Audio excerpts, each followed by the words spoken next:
2024-এর 5 August সাবেক প্রধানমন্ত্রী শেখ হাসিনা জনরোষ থেকে বাঁচতে বোন শেখ রেহানাকে নিয়ে সামরিক বিমানে করে পালিয়ে যান ভারতে। গণভবন থেকে কর্মীটোলা হয়ে দিল্লির হিন্দন বিমান ঘাঁটি পর্যন্ত যাত্রায় কারা ছিলেন বিমানের পাইলট, বর্তমানে তারা কোথায় কর্মরত আছেন, বিমানে শেখ হাসিনার আচরণ কেমন ছিল, এসব প্রশ্নের উত্তর জানতে অনেকের মাঝেই বেশ কৌতূহল রয়েছে।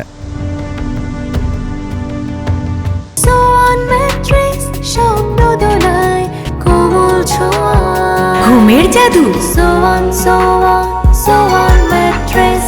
তবে এ বিষয়ে বাংলাদেশ সরকার বা সশস্ত্র বাহিনী থেকে এখনো কোনো তথ্য প্রকাশ করা হয়নি। জানা গেছে, গণভবন থেকে শেখ হাসিনা ও শেখ রেহানাকে বহনকারী বিমান বাহিনীর MI-17 হেলিকপ্টারের পাইলট ছিলেন এয়ার কমোডোর আব্বাস এবং কো পাইলট ছিলেন গ্রুপ ক্যাপ্টেন রায়হান কবির। হেলিকপ্টারটি বিকেল 3টার দিকে কর্মীটোলা এয়ার বেসে অবতরণ করে। সামরিক সূত্রের বরাত দিয়ে এই তথ্য প্রকাশ করেছে যুগান্তর।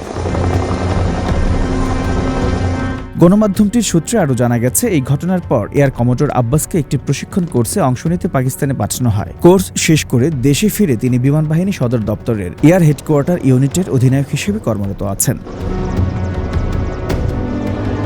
অন্যদিকে হেলিকপ্টারের co pilot group captain Raihan Kabir বর্তমানে বাসার এয়ার বেজে অ্যাডমিন হিসেবে দায়িত্ব পালন করছেন।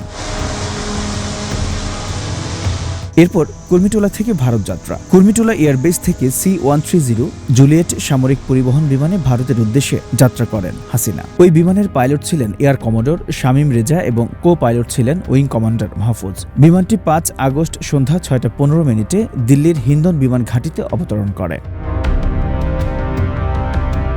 পরবর্তীতে এর পাইলট এয়ার কমোডোর শামীম রেজাকে দীর্ঘমেয়াদী সামরিক কোর্সে অংশ নিতে ফিলিপাইনে পাঠানো হয়। বর্তমানে co pilot wing commander Mahfuz বিমান বাহিনীর গোয়েন্দা পরিদপ্তরে কর্মরত রয়েছেন তিনি। এচ এম নাহিয়ান, বৈশাখী সংবাদ।